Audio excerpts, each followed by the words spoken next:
Bus minibus operators welfare অ্যাসোসিয়েশনের পক্ষ হইতে আমাদের যে বাসের 7টা সংগঠন আছে সেই প্রত্যেকটি সংগঠনের মতামত সম্মতিক্রমে অ্যাজ এ সম্পাদক হিসেবে আমরা এখানে একটা বার্তা পৌঁছে দিলাম আপনাদের মাধ্যমে। সামনেই যে মাধ্যমিক এবং উচ্চ মাধ্যমিক পরীক্ষার্থীরা পরীক্ষা দিতে যাবে ওনাদের বাসে ওই কটা দিন কোনো ভাড়া লাগবে না, অ্যাডমিট কার্ড দেখালে তারা বিনা ভাড়ায় পরীক্ষা গন্তব্যে পৌঁছতে পারবে। এটাই আজকের আমাদের মেন উদ্দেশ্য। আর এর সাথে যেটা আছে নো এন্ট্রি যেটা চলছে আরামবাগে, এর কারণে কিন্তু জ্যাম হচ্ছে প্রচণ্ড পরিমাণে। কারণ হচ্ছে আমরা দেখছি, আমরা প্রত্যক্ষদর্শী, বাসগুলো সঠিক টাইমে বাস স্ট্যান্ডের টাইমে না আসার কারণে বাস স্ট্যান্ডে ঢুকছে না, সোজা বেরিয়ে চলে যাচ্ছে। তো আমরা চাইবো এই পরীক্ষা কটা দিন অন্তত নো এন্ট্রিটা বন্ধ রাখা হোক। তাহলে কি হবে, আমাদের বাসগুলো যদি সঠিক টাইমে পরিষেবাটা দিতে পারে তাহলে পরীক্ষার্থীদের কিন্তু লেটে পৌঁছানোর ব্যাপারটা থেকে অব্যাহতি পাবে তারা। কারণ তারা এমনিতেই বাড়ি থেকে বেরোনো থেকে খুব টেনশন থাকে যে সঠিক সময়ে পৌঁছতে পারবো কিনা। কারণ ওই মাধ্যমিক পরীক্ষা জীবনের প্রথম একটা বড় পরীক্ষা।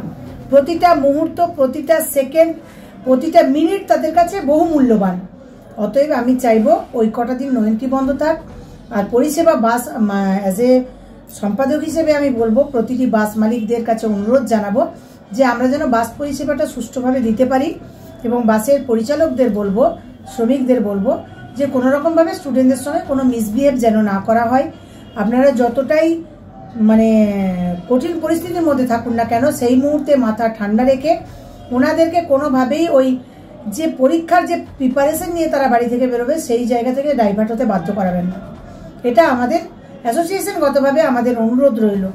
এবং এর সাথে ট্রাফিক প্রশাসন প্রত্যেকের কাছে এবং আপনাদের মিডিয়ার কাছেও আমাদের অনুরোধ যে প্রত্যেকে পাখির দৃষ্টি আমরা রেখে যাব ওই কটা দিন, যেন কোনোভাবেই কোনো পরীক্ষার্থী কোনো অসুবিধার সম্মুখীন না হয়। আমরা যদি চোখের সামনে দেখতে পাই কোনো পরীক্ষার্থী কোনো বিপদের মধ্যে রয়েছে, আমরা দেনেন দেওয়ার হাত বাড়িয়ে দেবো, সহযোগিতার হাত তার কাছে বাড়িয়ে দিয়ে তাকে তার সঠিক গন্তব্যে পৌঁছে দিয়ে তাকে আমরা চেষ্টা করব সুষ্ঠু পরিষেবা দেওয়ার। আপনাদের সংগঠন কটা সংগঠন আছে মোট? আমাদের 7টা সংগঠন আছে। 7টা সংগঠন। প্রশ্নটা আমার দুলালবাবুর কাছে যে আপনাদের এই সংগঠনের 7টা সংগঠনের কটা মোট বাস আছে? 7টা সংগঠনের 16-20 মোটামুটি 100 বাস আছে। কটা জেলার পরীক্ষার্থীরা এটাতে উপকৃত হবে? এটা আমাদের লোকাল রুট আছে 16, 20, 24, 30, 21। এটা হচ্ছে টোটালটা আমাদের হুগলি আমাদের আরামবাগ সাব ডিভিশনের মধ্যে। আর পশ্চিম মেদিনীপুর আছে, বাঁকুড়া আছে, যেগুলো এক্সপ্রেস আছে, এই কটার মধ্যে। আর আমাদের ম্যাক্সিমাম পরীক্ষার্থী যারা ধরুন আরামবাগ বয়েজ, ওর পরীক্ষা হবে পারুলে, টোটালটাই লোকাল। আমাদের তিরোলি স্কুল, ওদের হবে বাদলকোনা। এটা টোটাল লোকাল বেলটাতেই লোকাল গাড়ির মাধ্যমে হয়ে যাবে আশা করি। আমরা যেটা দেখতে সিটের রেঞ্জটা 5 কিলোমিটার, 7 কিলোমিটার, 10 কিলোমিটার বেশি একটা স্কুল থেকে একটা স্কুলে পরীক্ষার্থী পড়েনি। এবার তার মধ্যে ধরুন যেটা লংয়ে যাচ্ছে, হয়তো কতুলপুর থেকে হয়তো তাদের পড়লো ঘোগরা কি রাজুগ্রাম, তারা এই ফ্যাসিলিটিটা পাবে। এটা স্টেজ বাই স্টেজ হয়ে যাচ্ছে। যে লংয়ের মধ্যে দিয়ে যাবে সেই লংটার মধ্যে দিয়ে ওই 5 কিলোমিটার 7 কিলোমিটার উঠবে, নামবে, এটাই আসছে। বাসে কি কোনো ফার্স্ট এডের কোনো ব্যবস্থা আছে? বাসে আমাদের সব গাড়িতে ফার্স্ট এডের ব্যবস্থা একটা থেকে থাকে। প্রাথমিক যেটা ট্রিটমেন্ট, ডেটল, তুলো, বেটাডিন, এগুলো থেকে থাকে। এবং বাসে একটা ইমার্জেন্সি গেটও সব গাড়িতেই আছে।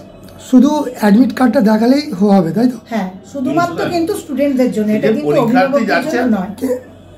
কিন্তু একজন স্টুডেন্টের সাথে একজন তো অভিভাবক থাকে। হ্যাঁ, অভিভাবককে ভাড়া দিতে হবে। স্টুডেন্টদের জন্য আমরা এই ফ্যাসিলিটি দিচ্ছি কারণ আপনারা এমনিতেই জানেন পরিবহন ব্যবস্থা খুব খারাপ। তবুও আমরা এই মানবিক দিকটা, কারণ আমরা জানি আমাদের একটা স্টুডেন্ট এরা দেশ এবং জাতির ভবিষ্যৎ, আগামী দিনের এরাই ভবিষ্যৎ, উজ্জ্বল ভবিষ্যৎ। এদের পরিষেবা দেওয়াটা আমাদের একটা কাজ বা সমাজসেবামূলক কাজ বলে আমরা মনে করি। আপনার পরিচয়? আমার পরিচয় Arambagh bus minibus operators welfare অ্যাসোসিয়েশনের সেক্রেটারি মধুমিতা ভট্টাচার্য। আপনার? দুলাল চন্দ্র মন্ডল, আরামবাগ মহকুমা মিনিবাস অ্যাসোসিয়েশনের সেক্রেটারি। ধন্যবাদ। ঘোষপুর শ্রী পঞ্চমী মহাপ্রভু মেলা, খানাকুল, ঘোষপুর, হুগলি। শুভারম্ভ 2রা ফেব্রুয়ারি রবিবার বন্দর থেকে জল এনে মন্দির ধৌতকরণ। 23রা ফেব্রুয়ারি সোমবার সরস্বতী পূজা। বৈকাল 4টায় সাংস্কৃতিক অনুষ্ঠান ও রাত্রি 8টায় বাউল গান। 4 ফেব্রুয়ারি মঙ্গলবার 24 প্রহর শুভারম্ভ ও রাত্রি 8টায় কীর্তন। 5 ও 6 ফেব্রুয়ারি বুধবার ও বৃহস্পতিবার পরিবেশনে বাঁশির দল। 7 ফেব্রুয়ারি শুক্রবারের রাত্রিতে নাম উদযাপন এবং দেশের ভোগ। 8 ফেব্রুয়ারি সন্ধ্যায় শনিবার কীর্তন গান শ্রীমতী রাধারানী দাস বৈষ্ণবী ইউটিউব খ্যাত। 9 ফেব্রুয়ারি রবিবার সকালে মানসিক ভোগ, বৈকালে উদযাপন ও রাত্রি 8টায় যাত্রাপালা কলির কালপুরুষ রাজদীপ অপেরার পরিবেশনায়। সমগ্র অনুষ্ঠান পরিচালনায় ঘোষপুর মেলা committee. Skylark Institute of Nursing, BSc ও জিএনএম নার্সিং। স্বল্প খরচে পড়ার সেরা ঠিকানা Skylark Institute of Nursing, Jhikira, Howrah. এই প্রথম এত উন্নত মানের স্কুল খানাকুলের হেলান বাজারে 2025-26 শিক্ষাবর্ষে শুরু হতে চলেছে Indian number 1 play school, national institute kids zone, CBSE and Kerala model school. 3 বছর থেকে বাচ্চাদের ভর্তি চলছে। গুরুকুল পাবলিক মডেল স্কুল, ভর্তি চলছে প্লে গ্রুপ থেকে ক্লাস 6 পর্যন্ত। আধুনিক শিক্ষায় ট্রেনিং প্রাপ্ত অভিজ্ঞ শিক্ষক শিক্ষিকা দ্বারা। CBSE best integrated e-learning, CBSE English medium school. ছাত্রছাত্রী ভর্তি করানোর জন্য যোগাযোগ করুন রামনগর, খানাকুল, হুগলি, ইলেকট্রিক অফিসের পাশে। ফোন নম্বর 9732753100।